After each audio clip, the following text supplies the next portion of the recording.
Okay, you got me there. But that is not a crime. The two of us, we can make it if we try. Just the two of us.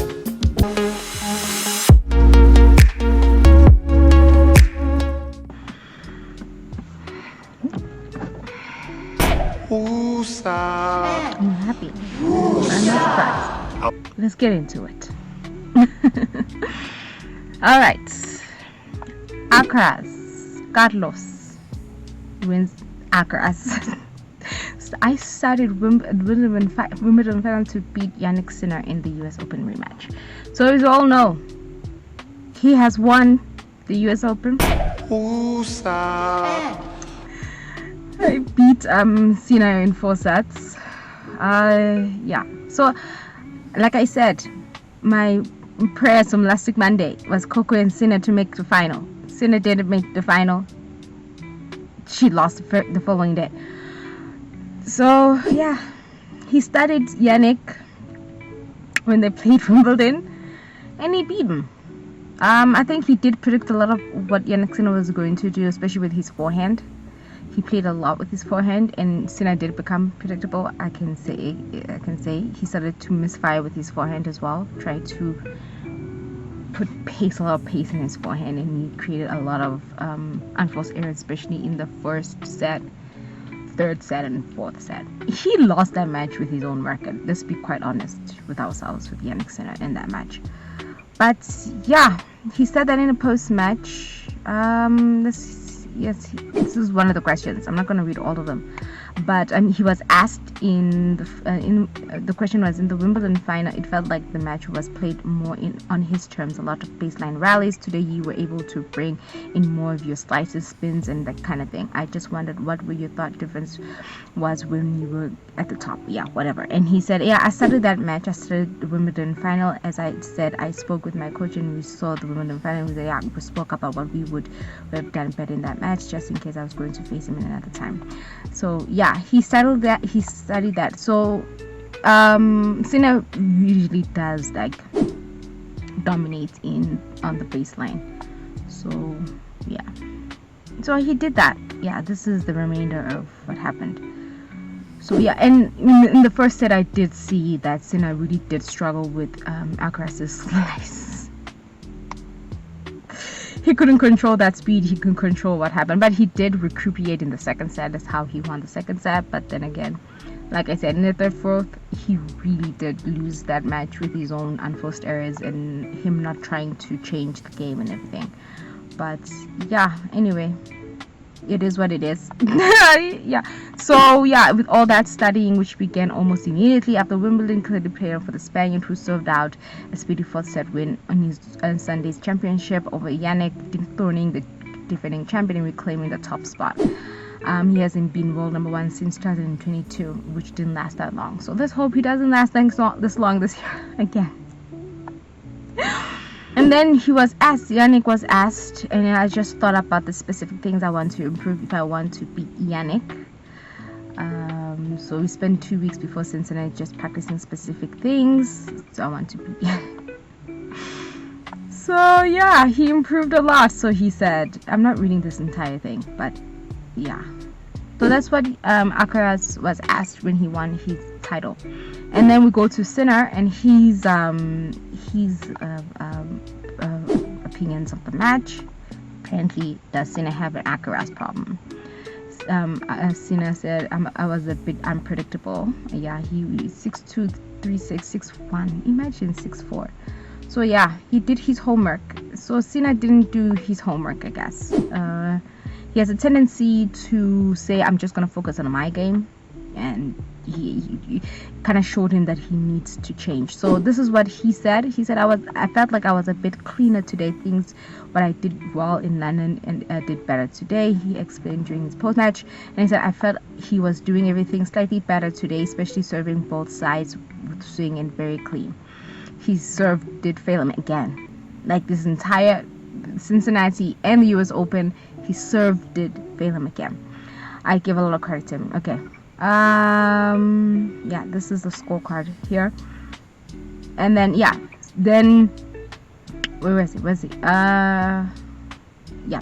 So Alcaraz 83 in his first serves, and Yannick only 48. So that's the problem. So he needs to go to his serve. So this is the quote. I was very predictable today on court in a way. He did many things. He changed up the game. Also, his style and how he plays.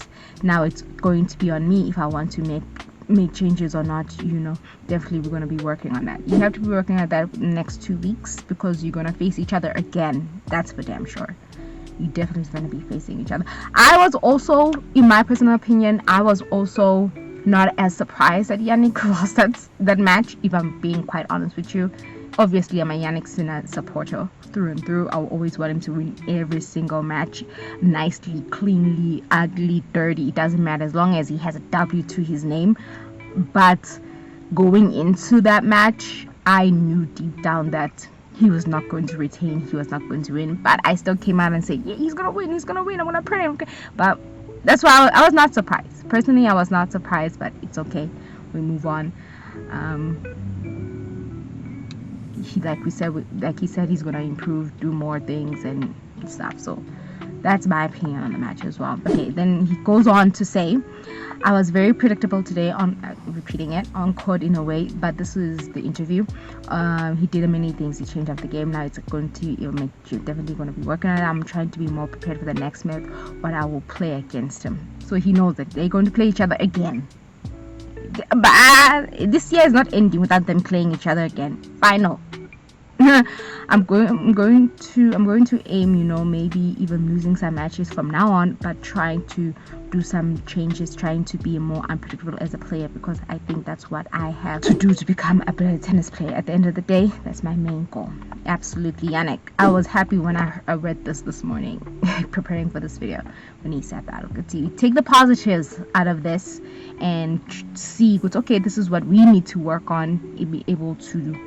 We cannot go 11-5, okay? Half and half now. We need to come back stronger. So I appreciate that, and they'll definitely be going to work because I think they have 2 weeks off before they go to the Labour Cup or Davis Cup. I'm not sure, but I'll keep you updated on when his tennis coming back. Anyway,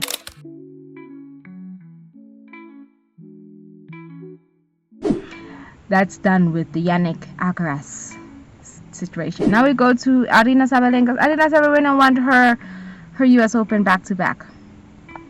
Great for her. She won it. Yeah, this is an interview of her celebrating. I don't wanna. Okay, she won it. Congrats, babes. Amanda, she beat her. Where's the scorecard? Yeah, this is the scorecard. She beat 6-3, 6-3, 7-6, 7-3 in the tiebreak. They broke each other a little bit in the second set. She was 3-1 up. She broke back. So yeah, the crowd was explosive. The crowd was much more louder Saturday than it did in Sunday, if I'm being quite honest.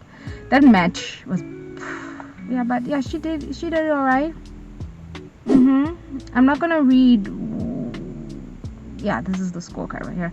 I'm not going to read what they were saying because I don't care. I personally didn't care for this match. Like I said before, if Coco's not in the final, I really don't care for this final, and I really truly didn't care. I fell asleep, but congrats to her.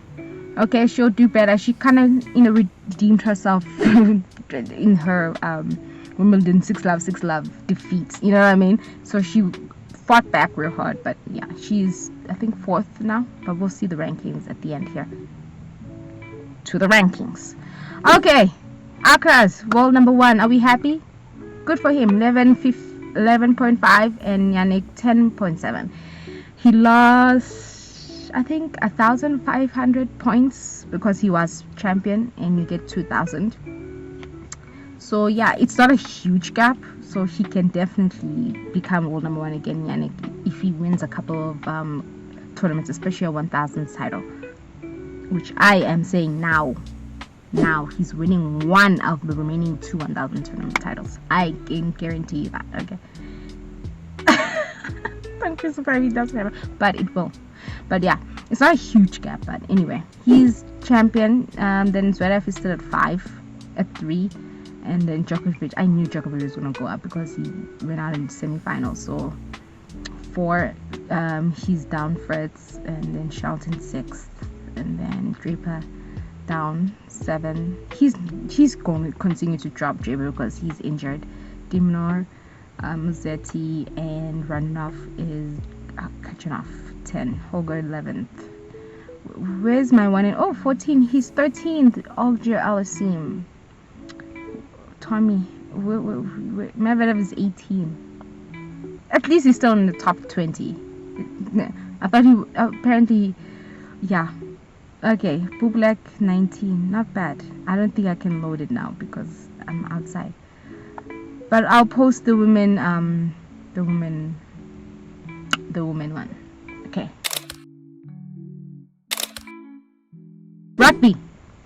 Rugby. The Springboks lost. Thank you very much. They lost 24-17. They came close to leveling the match and in the 75 minutes, but Oxencha's try got held up. 14 points in the first 14 minutes of the first half. Terrible. But I was not really nervous about this match because I knew they were not going to win it. In my personal opinion, I didn't see them winning this match. The Springboks coming off of a gruesome back-to-back home, but they're gonna win this week. That's for fucking damn sure. Okay, this week it's redemption time. They're gonna win this week. But yeah, this is what Rusty said. And yeah, it didn't load the scorecard, but yeah, so everything is there. I don't have an opinion on this because I was busy with other things while watching this match, so I'm not going to be opinionated as last week, the week before, because yeah. But this week though, we are winning. We go to the team was released this morning, not so long from now. Why am I thinking about cricket? We have the team was released this morning. Okay, so Sia Kolisi returns to flank alongside Peter Septitoit. He's captain again. I think Jesse Krill's out of the team. The changes: Lloyd Diaha will pack down with Nokia, while Rasmus sets up with the same front row of Oxenchair, Thomas Joy. Why would you remove Oxenchair? He's one of the best props at the moment. Okay, he's doing his utmost best. Libok is back for fucking some reason. I don't know. I don't know. He's back. So this is the squad. So it's Apelele Fasi, Cheslin Colby, Payne Moody, Dan Willemser, Gomez Zulu, Reinach, Steve. Yeah, Sia's back. And then replacement is Harmanis, Visa, Low, Sneyman, Kwaha, Grant, Money, and so Eben is not here, and what's his name again? Number 10, Andre. Okay, that's rugby, and let's go for the results real quick. The results are the rugby champion. These are the women. Saturday, England won 47-7. USA won 60-0. I'm not sure if they qualified. Maybe they did due to point difference because they had to score more than 60 to even qualify for the next round. So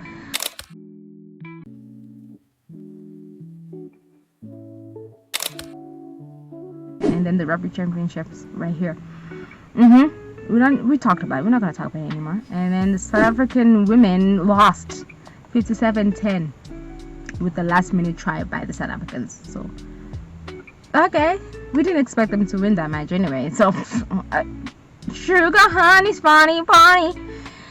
So this coming weekend, forgot this mention, even though I will still mention it on Friday, but this coming weekend it's a South Africa versus New Zealand weekend. Okay, weekend, both matches on Saturday morning and afternoon. Men morning, women afternoon. South Africa are playing New Zealand. Our payback.